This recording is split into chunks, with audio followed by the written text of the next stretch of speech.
Hello students, class 12th की physics में आज हम सब लोग गतिमान आवेश के लेक्चर नंबर 6 में दो समांतर धारावाही चालकों पर लगने वाले बल के सूत्र का डेरिवेशन करने वाले हैं। तो आप सभी बच्चों का हमारे अपने प्यारे सी यूट्यूब चैनल आदर्श डिजिटल क्लासेस में स्वागत है। चलिए हम शुरू करते हैं। तो बोर्ड एग्जाम का मोस्ट इम्पॉर्टेंट ये टॉपिक है, डेरिवेशन है। इसका न्यूमेरिकल, इसका डेरिवेशन और साथ ही साथ इससे जो है 1 एम्पीयर की विद्युत धारा की परिभाषा पूछी भी जाती है। तो शुरुआत करते हैं हम कि दो तार P व Q है, धारावाही एक तार में धारा I1 दूसरे तार में धारा I2 है, परस्पर आपस में समांतर रखे गए हैं, R दूरी पर रखे गए हैं। दोनों तार की लंबाइयां आपस में समान है जो कि L है। ठीक है, इसमें दो फार्मूले यूज होने वाले हैं। जो हमारा पहला फार्मूला है वो हम लोगों ने ड्राइव भी कर चुका है, एम्पियर के परिपथीय नियम में पहला अनुप्रयोग, कि जब कोई चालक है जिसमें धारा प्रवाहित करते हैं तो उसके चारों ओर चुंबकीय क्षेत्र उत्पन्न होता है और R दूरी पर कितना उत्पन्न होता है पूरे चालक तार के कारण, तो μ0/2π × I/R होता है। ठीक है, और जो दूसरा है फार्मूला वो है F = ILB sin थीटा, कि जब किसी चुंबकीय क्षेत्र में कोई चालक जो है थीटा कोण पर रखा जाता है तो जो बल लगेगा चुंबकीय क्षेत्र के कारण तार पर वो होता है F = ILB sin थीटा। तो दो फार्मूले यूज होंगे। इनका यूज कैसे करना है, अगर हम यहाँ पर पहला तार P देखेंगे तो इसमें क्योंकि कौन सी धारा प्रवाहित हो रही, I1। ठीक है, तो ये अपने चारों ओर क्या उत्पन्न करेगा, चुंबकीय क्षेत्र, क्योंकि धारावाही चालक तार अपने चारों ओर क्या उत्पन्न करता है, चुंबकीय क्षेत्र। और R दूरी पर जो तार रखा है Q पर, वहां कितना उत्पन्न करेगा, μ0/2π। धारा कितनी प्रवाहित हो रही, I1, कितनी दूरी के लिए है, R दूरी के लिए, तो ये पहला हो जाएगा हमारा चुंबकीय क्षेत्र। ऐसे ही जब Q तार के लिए देखेंगे, ये कितना चुंबकीय क्षेत्र उत्पन्न करेगा अपने से R दूरी पर, तो ये भी धारावाही चालक तार है, तो ये भी अपने चारों ओर क्या उत्पन्न करने वाला है, चुंबकीय क्षेत्र उत्पन्न करने वाला है। तो कितना उत्पन्न करेगा, फार्मूला होता है μ0/2π × कितनी धारा है, I1, कितनी दूरी पर उत्पन्न करेगा, R दूरी पर, तो ये इसका चुंबकीय क्षेत्र हो जाएगा। अब देखेंगे तो यहाँ पर चुंबकीय क्षेत्र, ये वाला जो तार है इसके चुंबकीय क्षेत्र में रखा और ये वाला जो तार है वो इसके वाले चुंबकीय क्षेत्र में रखा है, तो दोनों आपस में एक दूसरे के चुंबकीय क्षेत्र में रखे गए हैं, तो इसलिए यहाँ पर बल लग जाएगा। सेकंड वाला फार्मूला लगा करके हम निकाल लेंगे इसका। ठीक है, सूत्र। तो शुरू करते हैं इसको। तो तार P के कारण सबका चुंबकीय क्षेत्र निकाल ले पहले। R दूरी पर तार P से R दूरी पर कौन सा तार है, Q तार है। R दूरी पर यानी कहां पर, Q पर, Q के पास। ठीक है, तो तार P के कारण R दूरी पर Q पर उत्पन्न चुंबकीय क्षेत्र,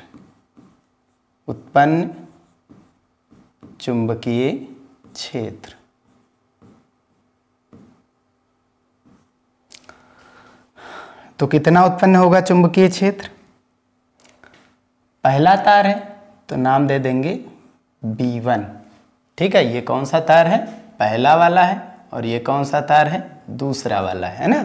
तो B1 बराबर कितना होता है चुंबकीय क्षेत्र, कोई धारावाही तार कितना उत्पन्न करता है, μ0/2π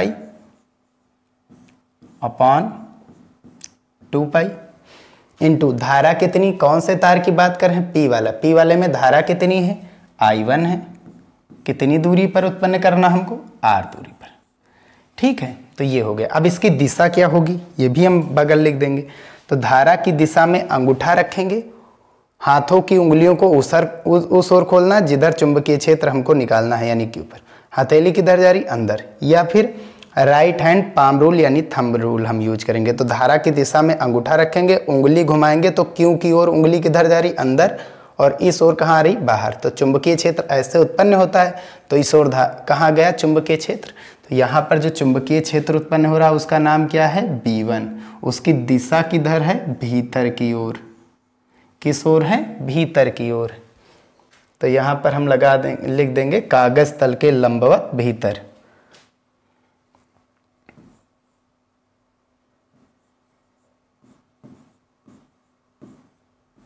और भीतर के लिए हम किसका यूज करते हैं, क्रॉस का।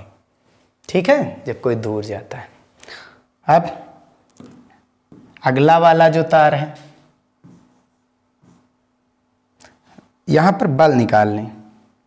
ठीक है, बल का मान निकाल लें। चलिए, तब बल, अब देखेंगे ये जो तार है I2 धारावाही जो तार है, क्यों, वो कौन से चुंबकीय क्षेत्र में रखा है, B1। तो B1 इस वाले तार पर क्या लगाएगा, बल लगाएगा, क्योंकि हम लोग जानते हैं जब भी कोई तार किसी चुंबकीय क्षेत्र में रखा जाता है तो वो चुंबकीय क्षेत्र उस तार पर बल लगाता है। कितना लगाता है, F बराबर, क्योंकि ये जो है बल किस तार पर लग रहा है, दूसरे वाले तार पर लग रहा है। कौन सा तार लगा रहा है, किसका चुंबकीय क्षेत्र वाला तार लगा रहा है, पहला वाला। ठीक है, सूत्र I, तार कौन सा है, दूसरा वाला। धारावाही तार कौन सा है, I2 है। किसके चुंबकीय क्षेत्र, कौन से चुंबकीय क्षेत्र में रखा है, B1 में। तो I2 धारावाही तार B1 में रखा है। तो धारा कितनी प्रवाहित हो रही है तार में, I2, इंटू लंबाई कितनी है तार की, L, चुंबकीय क्षेत्र कितना है, किस चुंबकीय क्षेत्र में रखा है, B1, और इंटू में साइन थीटा का मान कितना जाएगा, 90 डिग्री। क्यों जाएगा, क्योंकि हमने बताया था जो L होता है, यानी L और B के बीच बना कोण ही तो थीटा था। तो L की दिशा किधर है, ऊपर, चुंबकीय क्षेत्र किधर है, अंदर। तो दोनों के बीच कोण कितना बन रहा है, 90 अंश, और साइन 90 अंश का मान कितना होता है, 1 होता है।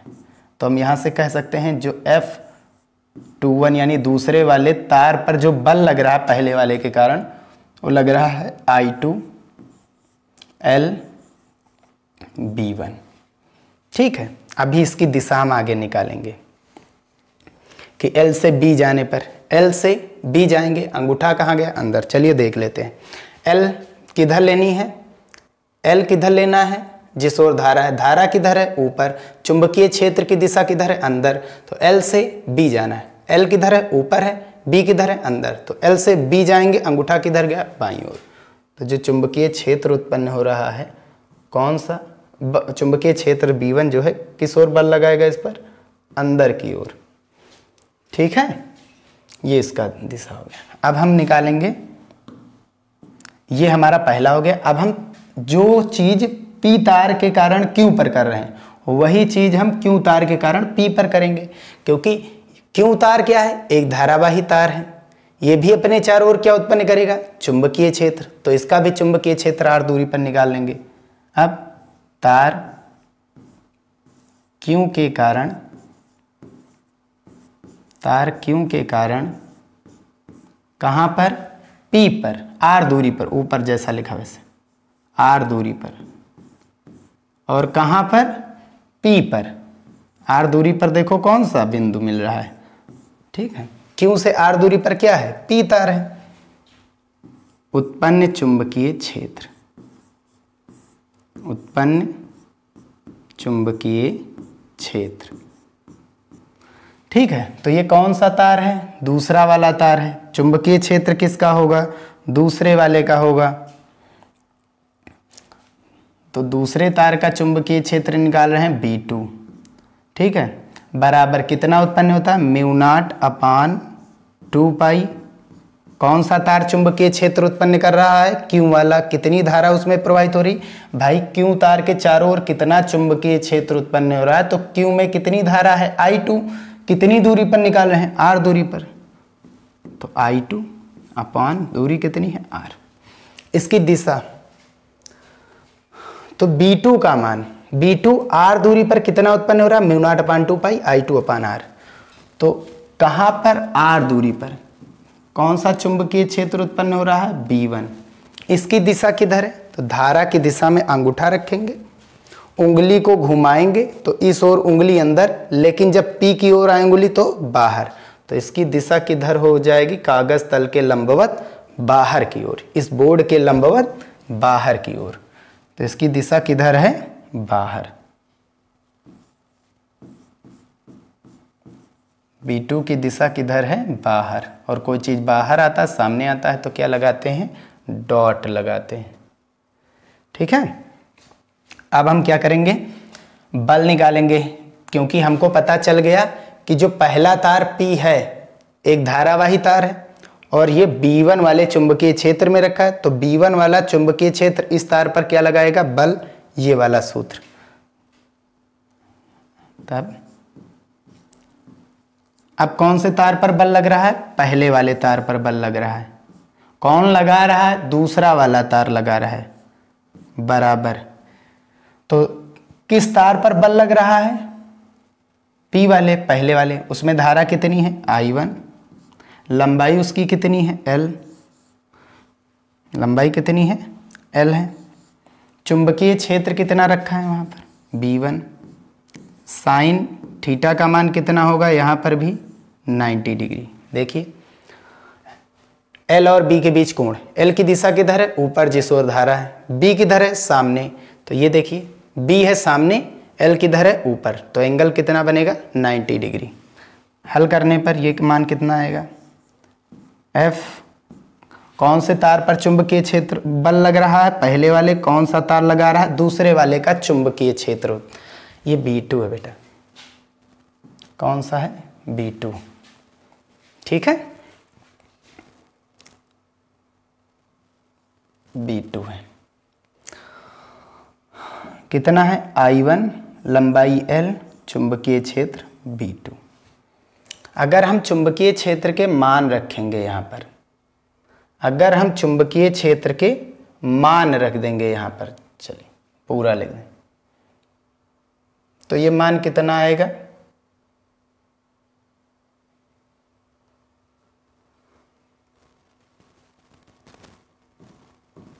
I2 है, I2, लंबाई कितनी है, L।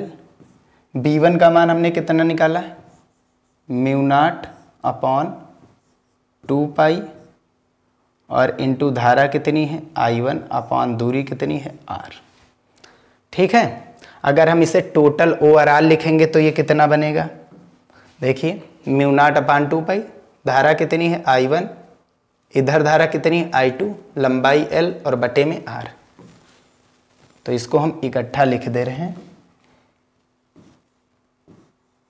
कि जो बल आएगा F21 का कितना आएगा, चुंबकीय क्षेत्र का मान लिख रहे हैं पहले, μ0/2π, और इंटू में I1/R, और इंटू में क्या बचा, I2 बचा और इसके साथ L बचा। ठीक है, ये बन गया हमारा सूत्र। सेम यही पर, यहां पर भी ये करेंगे। यहां पर भी हम किसका मान रखेंगे, B2 का मान रखेंगे।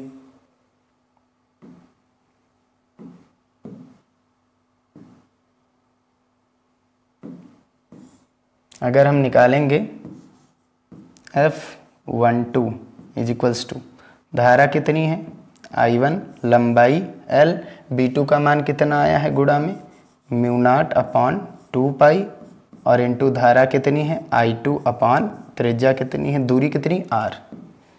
अगर हम पूरा लिखेंगे ओवरऑल तो ये कितना बनेगा, F12 = μ0/2π, और इंटू में I1 I2 के बटे में कितना है, R, और इंटू में लंबाई कितनी है, L।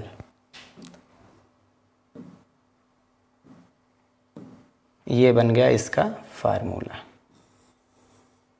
ठीक है, देखेंगे तो दोनों बल के मान क्या है, सेम है। जितना F12 है उतना F21 है, दोनों बल सेम हैं, तो हम क्या कह सकते हैं,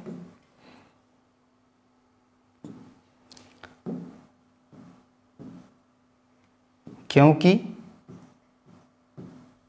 F12 जो है वो किसके इक्वल है, F21 के, तो इसको हम डायरेक्ट क्या मान लेंगे, F। क्या मान लेंगे, F मान लेंगे। बराबर कितना हो गया, μ0/2π, इंटू में धारा कितनी है, I1 I2, दूरी कितनी है, R, और इंटू में कितना है, L।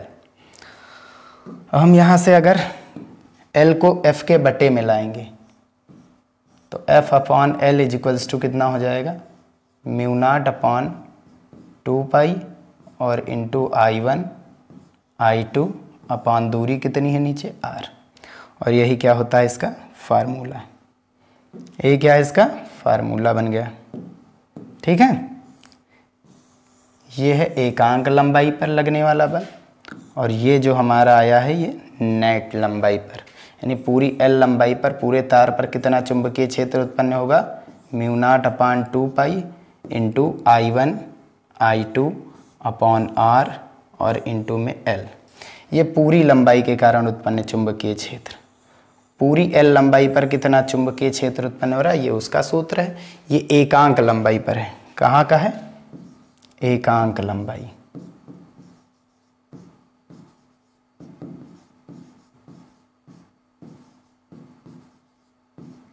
ठीक है, एकांक लंबाई पर बल। अच्छा, यहाँ पर बल की दिशा क्या होगी, बल की दिशा अगर निकालेंगे इस वाले F12 के, F12 किधर जाना है, L से B2 की ओर। L किधर है, धारा, धारा कहाँ पर है, ऊपर की ओर, ये 2 है। ठीक है, धारा किस ओर है, ऊपर की ओर है। B2 किधर है, सामने। तो L से B2, L से B किधर है, सामने, L किधर है, ऊपर जिस ओर धारा, सीधे हाथ को L से B आना, B किधर है, सामने, L से B आएंगे, अंगूठा कहाँ गया, अंदर की ओर। तो यहाँ पर जो बल लग रहा है कौन सा, F12, वो किधर लग रहा है, अंदर की ओर। तो देख रहे हैं अगर धारा समान है दोनों में तो कौन सा बल लग रहा है, आकर्षण बल लग रहा है। कौन सा बल लग रहा है, आकर्षण बल।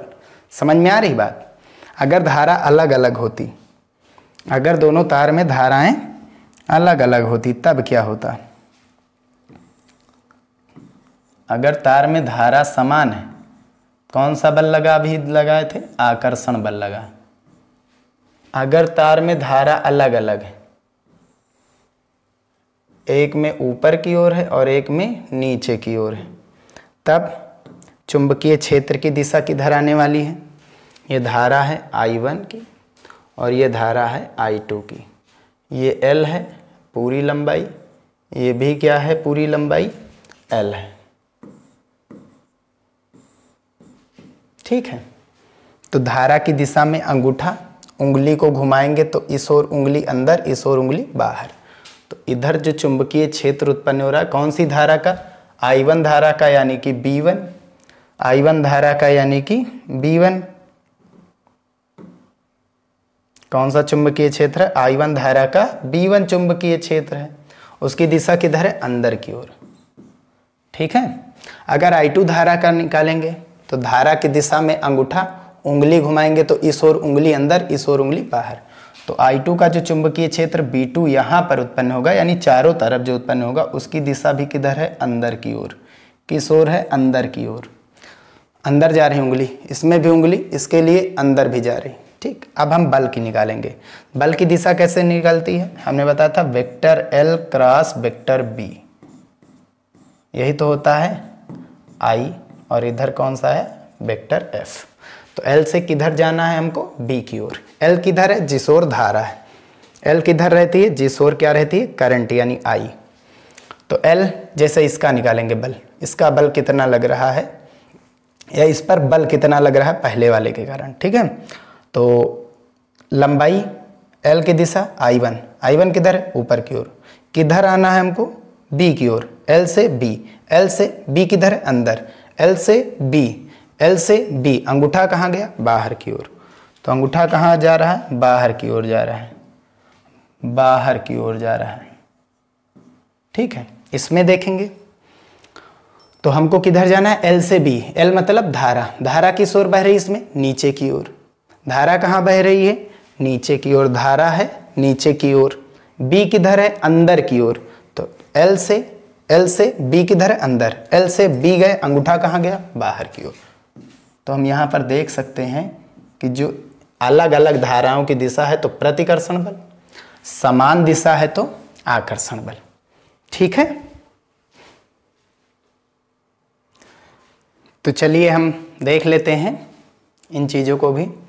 नोट में हमने बता ही दिया था, अगर धारा समान है तो कौन सा बल लगेगा, आकर्षण बल। ये हमने कराया भी था कि कैसे आकर्षण बल लगता है। और अगर धारा की दिशा बदल देंगे तो इनमें कौन सा बल लगेगा? प्रतिकर्षण। तो धारा की दिशा समान होने पर आकर्षण बल लगेगा, धारा की दिशा भिन्न भिन्न होने पर प्रतिकर्षण बल लगेगा। ठीक है, 1 एम्पियर की धारा क्या है? वेरी वेरी मोस्ट इंपॉर्टेंट है। ठीक है, वेरी इंपॉर्टेंट परिभाषा है, तो ये याद रखिए। तो 1 एम्पियर धारा के लिए हमने सूत्र क्या निकाला था? अभी जो सूत्र हमारा आया था कि चालक की एकांक लंबाई पर जो बल लगता है F/L = μ0/2π × I1I2/R। यही सूत्र हमने यहाँ पर लिखा। तो यदि हम I1 और I2 का मान 1 रखेंगे, क्योंकि हमको 1 एम्पियर चाहिए, और R का जो मान है वो कितना रख रहे हैं? 1 मीटर। तो यदि तब हमारा F/L किसके बराबर आएगा? ये एक तो पूरा कैंसिल हो जाएगा, हट जाएगा, यानी 1 मतलब कुछ नहीं, μ0/2π के इक्वल आ जाएगा। ठीक है, तो 1 एम्पियर वह धारा है जो वायु में स्थित, वायु में क्यों है? क्योंकि μ0 का यूज किया गया। 1 मीटर दूर स्थित, वायु में परस्पर 1 मीटर दूर स्थित, तो वायु में स्थित है। ठीक है, धारा की दिशा चाहे एक तरफ लो चाहे अलग अलग लो, कितने मीटर तक, कितने एम्पियर की धारा है? 1 एम्पियर। तो 1 एम्पियर की धारा है, बस ये याद रखिए। ठीक है, कितने मीटर पर स्थित है? 1 मीटर। तो 1 एम्पियर वह धारा है जो वायु में परस्पर 1 मीटर दूर स्थित, 1 मीटर दूर स्थित दो सीधे एवं समांतर तारों में प्रवाहित होने पर प्रत्येक तार की एकांक लंबाई पर, यानी F/L पर μ0/2π जिसका मान 2 × 10⁻⁷ न्यूटन का बल लगाएं। तो 1 एम्पियर वह धारा होती है जो वायु में 1 मीटर की दूरी पर स्थित 2 समांतर तारों की एकांक लंबाई पर μ0/2π का बल लगाएं। सीधा सीधा ऐसे भी हम लिख सकते हैं। तो ये था हमारा, तो सिंपल सा टॉपिक है। 2 तार लिए गए हैं, एक तार 1 है, एक तार 2 है। तार 1 में धारा प्रवाहित हो रही, तो ये अपने चारों ओर क्या उत्पन्न करेगा? चुंबकीय क्षेत्र। तार 1 है यानी कि I1 धारा प्रवाहित हो रही है, तो I1 कितना चुंबकीय क्षेत्र उत्पन्न करेगा? B1। कितनी दूरी पर? R दूरी पर। R दूरी पर कौन सा तार रखा गया है? Q। तो B1 कहाँ उत्पन्न हो रहा है? Q पर। तो Q पर B1 कितना हो रहा है? ये चीज हमने निकाल लिया। अब Q के पास चुंबकीय क्षेत्र है, Q के देखेंगे तो जो Q है वो कहाँ पर रखा गया? B1 के चुंबकीय क्षेत्र में रखा है, लंबवत रखा है, तो इस पर क्या लगाएगा? ये धारावाही भी है, तो इसलिए ये वाला चुंबकीय क्षेत्र इस पर बल लगाएगा। जो बल लगाया उसका मान हमने निकाल लिया, B1 का मान पुट करके। और फिर इसके बाद पहला केस हमारा निकल गया। अब दूसरा केस, जो Q तार है वो भी धारावाही तार है, तो ये भी अपने चारों ओर क्या उत्पन्न करेगा? चुंबकीय क्षेत्र। तो यहाँ पर कितना चुंबकीय क्षेत्र उत्पन्न करेगा? तो I2 जो है R दूरी पर कितना चुंबकीय क्षेत्र उत्पन्न करेगा? μ0/2π I2/R। दिशा किधर होगी? बाहर की ओर होगी, धारा ऐसे आ रही। ठीक है, तो यहाँ पर जो I2 है R दूरी पर कितना चुंबकीय क्षेत्र उत्पन्न कर रहा है? B2। ये B2 उत्पन्न हो रहा है जिसकी दिशा बाहर की ओर है। अब देखेंगे तो जो P तार है वो धारावाही है, वो कौन से चुंबकीय क्षेत्र में रखा है? B2 वाले चुंबकीय क्षेत्र में रखा है। तो B2 इस वाले तार पर क्या लगाएगा? बल लगाएगा ILB sin θ से। तो ये वाला तार कौन सा है? I1 धारा वाला तार है। तो चालक तार में धारा कितनी प्रवाहित हो रही? I1। लंबाई कितनी है? L। चुंबकीय क्षेत्र यहाँ पर कितना है? B2 × sin 90 अंश हो ही जाएगा। B2 का मान उठा करके यहाँ पर रखेंगे तो देख सकते हैं कि दोनों बलों के मान क्या हैं? सेम है। तो हम यहाँ से कह सकते हैं कि जो बल पहला है दूसरा है वो सेम है, तो इसलिए हम डायरेक्ट इससे F दे देंगे। ये वैल्यू हमारी आ जाएगी। अगर L को हम F के अपान में लाएंगे तो ये एकांक लंबाई पर बल हो जाएगा, क्योंकि पूरी L लंबाई पर कितना बल लग रहा है? पूरी L लंबाई पर कितना बल लग रहा है? L लंबाई पर बल जो लग रहा है वो F है। तो एकांक लंबाई पर जो बल लगेगा, एकांक लंबाई पर बल लगेगा वो कितना आ जाएगा? F/L। एकांक लंबाई वाला बल है, यही हमको चाहिए था, मोस्ट इम्पॉर्टेंट। ठीक है, बस नेक्स्ट हमारा ये था, इसमें भी हमने समझा दिया, ये भी समझा दिया। यही पर ये वीडियो समाप्त होता है। वीडियो पसंद आया हो तो उसे लाइक जरूर कीजिएगा। मिलते हैं नेक्स्ट चैप्टर में कि धारावाही आयताकार लूप और धारामापी में। ठीक है।